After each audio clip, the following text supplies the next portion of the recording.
With Merge at Karlov Manor releasing a little over a week ago, about 10 days ago as of recording, I thought I'd go over some cards that I thought were good pickups for Commander while the prices are down and suppressed before they may actually start going back up, because right now the product is not being opened a lot because there's not a lot of high value cards in there. So I thought I'd give you guys some tips on picking up some cards without breaking your wallets in the process. For this video, I'll go ahead and give you some picks in each color along with a few multicolored picks as well. First up is going to be Aurelia's Vindicator. Now, during the preview season, this was a pre-sale price of nearly $25, and I said in my preview video, do not buy this for that much because it wasn't a $25 card, and I was right. As of recording, this card is now down to $2.69. Just for reference, all prices in this video are going to be taken from the TCG Player median price for non-foils, not the market price, since almost nothing sells for the market price. That's a pretty steep drop, though. That's a 90% drop since the early release of this card. So this card is a great way to create an insurance policy against all kinds of removal spells that might otherwise wreck your game plans, even the dreaded Farewell and Cyclonic Rift. For example, if you have this face down and you suspect that a wipe is coming soon and you leave enough mana up to pay for enough into the X for however many creatures you might have out, you can actually save most of them from stuff with this. Your opponent goes to Cyclonic Rift the board away, as an example, and in response, you turn this up, exile all the stuff away, and then when the Rift resolves, this will bounce back to your hand, and then all your stuff comes back, and that ruins what they were trying to do to you.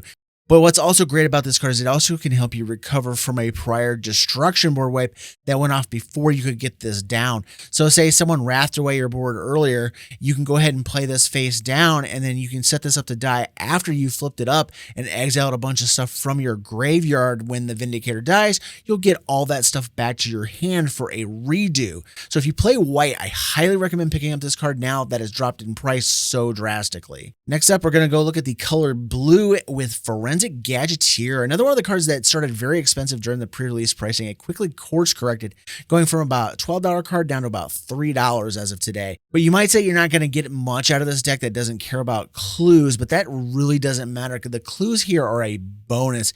That second sentence alone is worth playing the card in many decks, because you get to reduce artifact activation costs by 1. That, of course, halves the clue token activation, but also works on things like map tokens, the new craft ability on artifacts from Lost Caverns of Ixalan, and even equip costs on equipment will get a mana reduction from the Gadgeteer because those are all activated abilities. So any blue mage that's in a singleton format should really look to pick this up, and you don't really need a full-on artifact deck to make it work and get something out of it. My number 3 is in the color black, and that is Vin Ripper. Now, for a video recommending pickups while trying to save you money is not looking great here with an $8 card. It seems a little off, but the card was up around $12 about 10 days ago, and now it seems to have leveled off, and it may actually start going back up from here. If you play anything that has like Blood Artists, Zulaport Cutthroats, Falcon Wrath Nobles, any of these drain and gain creatures, when things die you get to drain, this is the big brother to all of those. And most of the time, you only get these kind of effects on wimpy 1/1s or 0/1s that can be dealt with a simple removal spell like a Shock or something like that. Not the Vin Ripper. Not only does this thing have a beefy body to go ahead and crash into the red zone with, but it drains for 2 instead of 1 and forces your opponents to lose a creature and essentially pay 2 life and give you 2 life for the privilege to just target this thing in the first place. And then just about any black and white or red and black aristocrat style deck will love this thing, and even makes a nice reanimation target for a reanimator deck just due to its size. Next up is red in our number 4 card with Incinerator of the Guilty. Now, the common theme here with these cards is when they were first previewed, they came out really expensive and aggressively priced, and they began to moderate just before the pre-release, and then they dropped very quickly since that release date.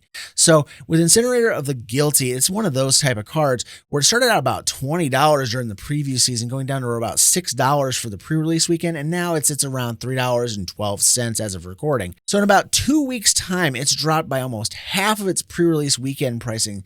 That kind of drop would indicate to some players that it's a bad card, but it really isn't. And I think what scares players off of this whole thing is the exile part of the thing, to remove and collect evidence from your graveyard, and many don't like doing that. But I would say it's pretty a small price to pay for that effect. You get to literally one-sided board wipe somebody at the cost of exiling 1 or 2 cards if your deck is set up correctly.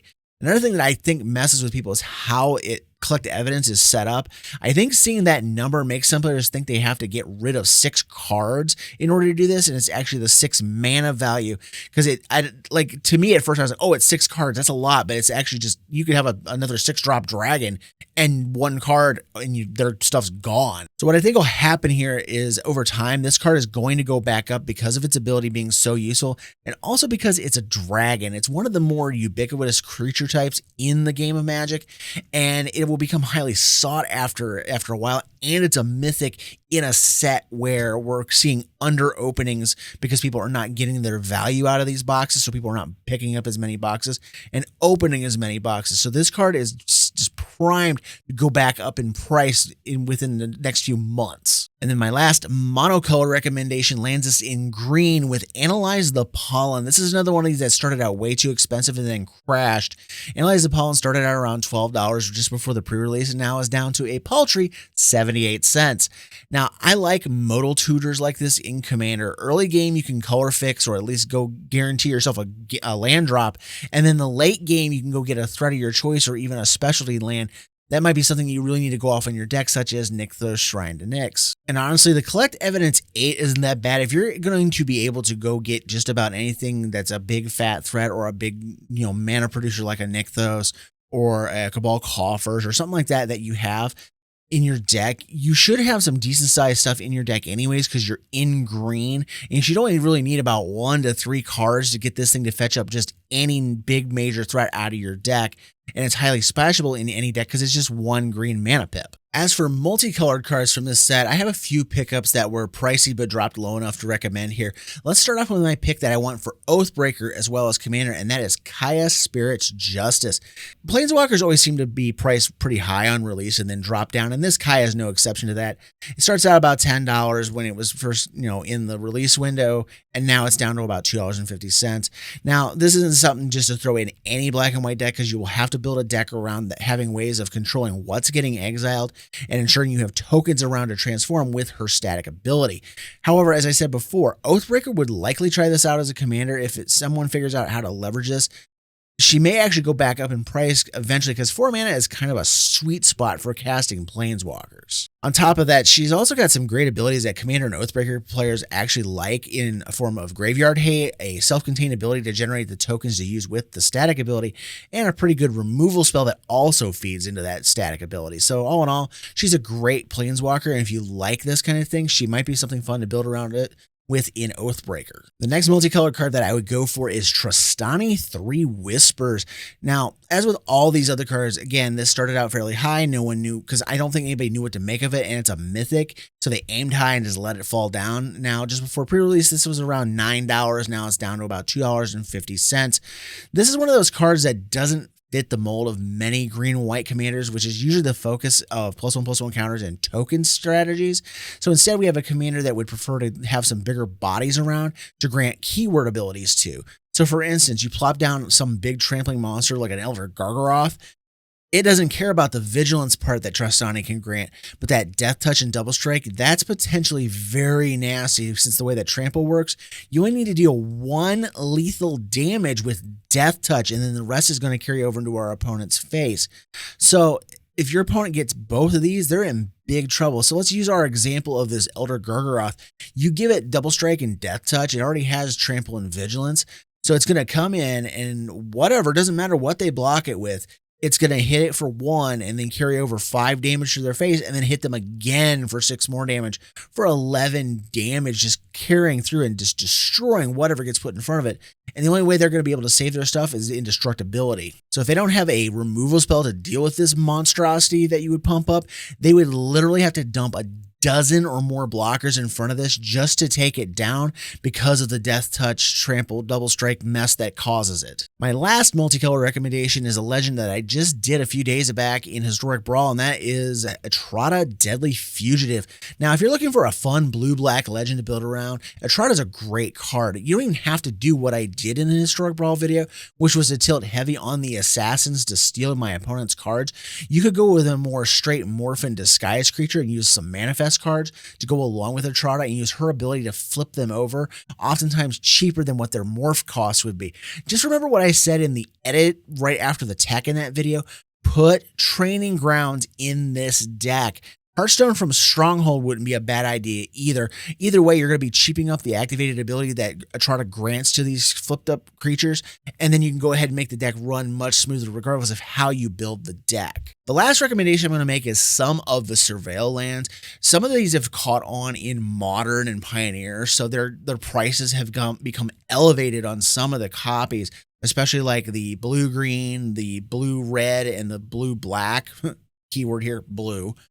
Those have all kind of gone up in price, whereas the other cards, they're kind of hovering around that $3 to $4 mark. And again, as I said earlier, this product seems to be being under-opened, so it almost would behoove you if you want copies of these dual lands, because they are typed, so you can get anything that says get a forest card or a mountain card. As long as it doesn't say a basic land on it, when you go to fetch, you could get these out of your deck and slam them into play. So fetch lands and those kind of things can go get these. So they make up great pickups. And I think anytime you can find a good fetchable land like this, it's a good idea to invest in them early if the prices are good. Because right now, the black blue one is almost $10. It's like almost $8 for the red blue one. The blue black or the blue green one is up around $6. But the rest of them are all down like that $3 to $4 mark. So you kind of have to pick and choose what you want to get. But I would keep an eye on it. And if you really want that black and blue or the blue red ones, I would keep an eye on those, because those may go up even further and might price yourself out of getting them in the long run. So that's what I have for you guys today. Just a little list of stuff that I think you guys should pick up if you want them for your Commander collection. And as always, thank you for watching. If you liked this video, please feel free to like, share, subscribe to the channel. All these things help the channel grow. And as always, I will see you guys in the next video.